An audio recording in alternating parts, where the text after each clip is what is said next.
ఉందాన్ని ఉన్నట్లుగా గ్రహించే లక్ష్యంతోనే ఇది అనుకునేవాడు.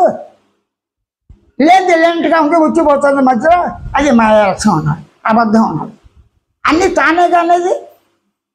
ఆ తానంటే ఎవరు? అసత్యంగా ఉన్న శరీరంతో వచ్చిపోవటమా? నిద్రాకాలంకి నిద్రకి ఆకారం లేదుగా. కళలు వీటికి కూడా ఆకారం ఉంది లేదు. ఆకాశానికి ఆకారం లేదా? ఆకాశంలో ఆకారం లేదు. ఆకాశం లేకుండా వేలాది కోట్ల కణజాలం లేకుండా, పంచభూతాత్మ కణజాలం లేకుండా వస్తువు కానీ శరీరం కానీ తయారవుతుందా? సృష్టి కానీ తయారు కాదు. అయితే నీ దేహాన్ని నువ్వు సృష్టించాలా? నీ దేహాన్ని నువ్వు ఉంటూ నీ సాటి దేహంతో మానవుల్ని సృష్టిస్తున్నావు. మానవులతో పాటు మన కడుపులో కొన్ని కోట్ల క్రిములు ఉన్నాయి. వాటి గురించి సృష్టించక తింటే ఆహారం నీ గురించి బతుకుతున్నావు, నీ గురించి జీవిస్తాం. ఎందుకు? ఆనందానికి. దీంతో పాటు మనకి దేహంతో దేహం ఉన్నప్పుడు కొన్ని ఉంటాయి.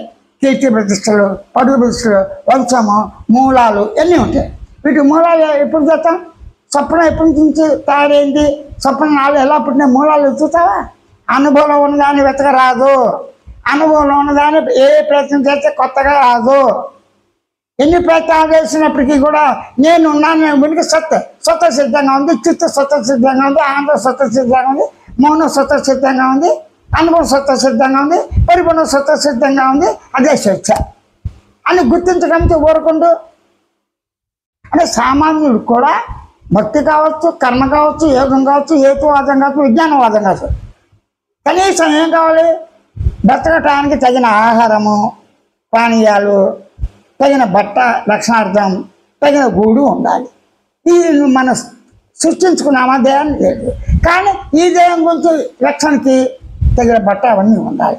ఇవి కామన్గా ఉన్న ధర్మాలు కదా. ఇక్కడ జాతి మత కుల భేద భవిష్యత్తు ఎత్తరక్కర్లే, అవసరం లేదు. దేవుడు ఉన్నాడు అలాగే వ్యక్తిగత అభిమానం. వాళ్ళని నిందించేందుకు నువ్వేం చెప్పగలిచావు? సామాన్య మానవుడికి అందరికీ కూడా ఆనందం ఉండాలి. వాడు ఎటువంటి వాడైనప్పటికీ నిత్యకృత్యవేరాలు చేసినప్పుడు, గమనించి గుర్తించి చేసినప్పుడు టెన్షన్ గురవుతాడు. అది మృత్యు భయం కావచ్చు, సమస్యల భావం కావచ్చు, వాసన భయం కావచ్చు, తన ఆనందం వస్తువులతో వస్తుంది, ఈ వస్తువు స్థిరంగా ఉంటుందనే భావంతో కావచ్చు, మొత్తం మీద ఉన్నాయి. అటువంటి వాడికి రిలీఫ్, విశ్రాంతి వస్తుందా? వస్తువులతో కాకుండా, నిద్ర కాల మెరుగుతో కాకుండా, మనుషులతో కాకుండా, వేరే మనుషులతో కాకుండా, ప్రతి దేవుడు ఉన్నాడు అని ప్రసక్తి ఎత్తకుండా ప్రశాంతత అంటే సత్యార్థ పరిపూర్ణ మౌన స్వరూపంగా మనం ఉన్నామని స్వయంగా అంత గుర్తించి గమనించవచ్చునని సామాన్యుడు దృష్టి ఎగిటి పండితుల వరకు కూడా ఇది అందరికీ సహజంగా ఉంది. ఇక్కడేంటి?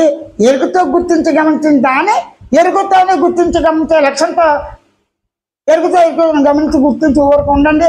సత్య స్వరూపం మౌన సత్య సిద్ధంగా ఉంటే ఉన్నట్టుగానే మీకు సరళంగా స్వయం బోధ సూచనతో అవగాహన అవుతుందని నిర్భయంగా, నిర్గుణ చైతన్య సవినయంగా విజ్ఞప్తి చేస్తున్నాడు, ప్రతిపాదిస్తున్నాడు. దీన్ని కట్టుబడి ఉంటాను.